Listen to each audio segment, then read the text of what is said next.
Hey folks, Belgrade beat on the couch in my place again. I'm just reading over an email that I got. This will be the next moving to Serbia video, and it's about filling the void. A lot of you might think that once you move to Belgrade, your life is going to be perfect, and no, probably not. So I got this email today, especially if you don't have anything to do. I got this email today from Julie that says foreigner alienation in Belgrade as the subject. Well, that gets a click from me in my inbox right away rather than other stuff that I get. And it's a long email that she sent to me, and I'm very happy I received this. It's interesting. So she moved 2 months ago to Belgrade, and she's just not really able to get what she wants yet. And she knows that there's really great stuff out there. She knows that there's all this life, but she hasn't been able to tap into it. Well, it's February now. You moved 2 months ago, so you moved in December. It's February now. This is probably the worst time of year to move to Belgrade. Would be December. Just the worst time in the northern hemisphere in general is December in Europe, in North America. December is like depressing. All of winter happens, and we hibernate in our apartments, and it's not really the best time to move to a city and say what's up to a city. And yeah, first of all, wait it out till springtime, please, and you'll see how alive the city becomes. Wait for those days in March where it some spontaneously goes up to 22 degrees, and take a walk on Knez Mihailova when everybody is acting like animals let out of the cage. Make sure you talk to people, talk to strangers, talk to all sorts of people, get a feeling. Winter's really not the time for Belgrade. And the other thing is, like, Belgrade's a city where you really need to get out there and say what's up to it. You need to say hello to people. You need to get involved, get talking to people. And once you do, you'll be amazed at how much you get back, especially as a foreigner living in Belgrade. How much kindness and curiosity and interest and all sorts of yeah. So she's moved here because of a Serbian boyfriend, and her life seems like, from the email, it's oriented around him. And she's working on some project, some degree in school or something, and feels that not speaking the language cripples interactions with locals. Knows that it's going to be great once she taps it, but yeah. Okay, first of all, there's a void that kind of comes into play if you move to Belgrade without something to do. I struggled with this for a few years. Love Belgrade, but especially in the winters, I was kind of depressed. I was kind of depressed in the winters in Belgrade because, well, the first winter I was here, it was great. I was dating more beautiful women than I ever had in my life and having all sorts of crazy adventures. It was still fresh, but yeah, being in a sort of relationship is a bubble. Moving somewhere because of someone leads for you to be probably too dependent on them and their reality. What else? Not having something to wake up and give your life purpose in the morning can lead to these sorts of feelings that you're describing. It's good that the relationship is great. Belgrade is not only about partying and drinking, but you might find that it easily becomes that if you don't have, people around you who are also doing things, or you don't have any way, yeah. A community of alternative thinkers who speak a language I can understand, as I had in London. She says, okay, well, you have to build that. It takes time, and you need to take the first steps now, so that in a couple months you have connected with people. And, well, I would say, yeah, get out there and talk to people. And go to places where you can meet people. I mean, couchsurfing meetups can be good. For example, I mean, there's all sorts of ways to meet people. There's all sorts of, just find whatever you're interested in, talk to some people who are interested in that stuff. But you really need to go out of your way to meet people. And getting a job might help, or volunteering somewhere, for refugees, or anything like that can really help get, yeah. But if you don't have, see, this is the thing, it's cheap to live here, so people save up money, they move here and think their life is going to be great. No.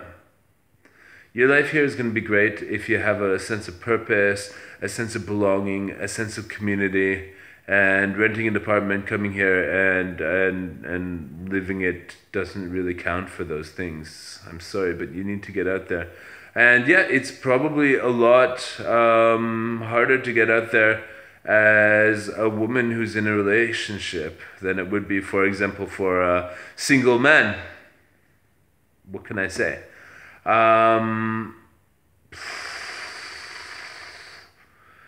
She says, I know you're not precisely a counselor. Well, yes I am, obviously, or else I wouldn't be making this video, but and all these videos about coming to Serbia and what to expect. But I'm happy to counsel on all of these things. But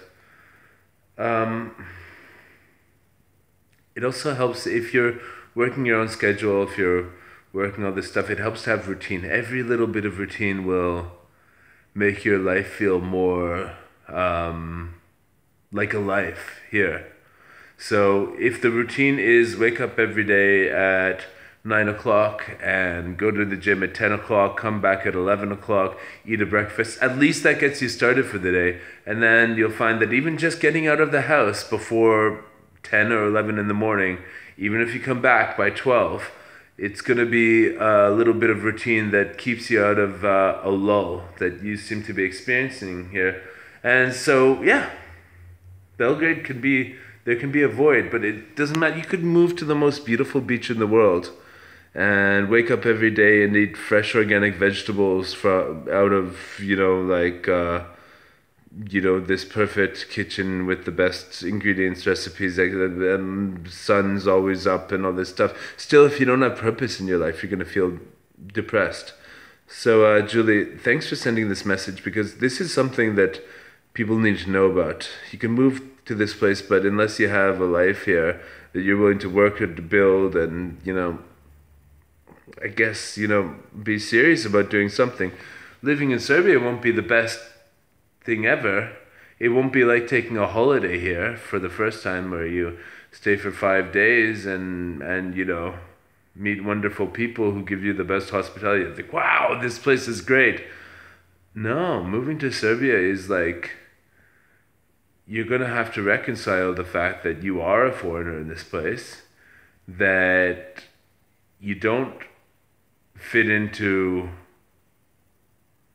whatever it is Serbia is doing, and you've got to find a way to make that work for you. This channel is one way that I make that work for me. My band is another way I make that work for me. What I do with my business, helping people find jobs that they can work over the internet and helping train them for that's something that helps me do that. And all in all, I feel like with these three things, I'm doing something unique and special, which accepts everything about Serbia and what it is and contributes what me as a human being has to contribute to this place, the wonderful people here. And I built a life around all that. Before I did that, it was tough. It was tough. Before I had all that going on, you can really just sort of disappear into the dark corners of your own mind. But if you build a life, a routine, a social circle, all that stuff, if you go out there, meet people, say what's up to the world, Belgrade gives you back more than you give. I guarantee this. It's just a question of finding, the other thing is, I know living in Western countries, especially Anglo-Saxon Western countries, connecting with people is something that works a little differently than in Belgrade. In Belgrade, you can be very direct and upfront and show who you are to people and expect them to see you for who you are. In the Western world, you have to worry more about, not bothering people, being politically correct, and all this stuff that I loathe, which is one of the major reasons I moved here, is because you cut through the crap with people, well, except for women.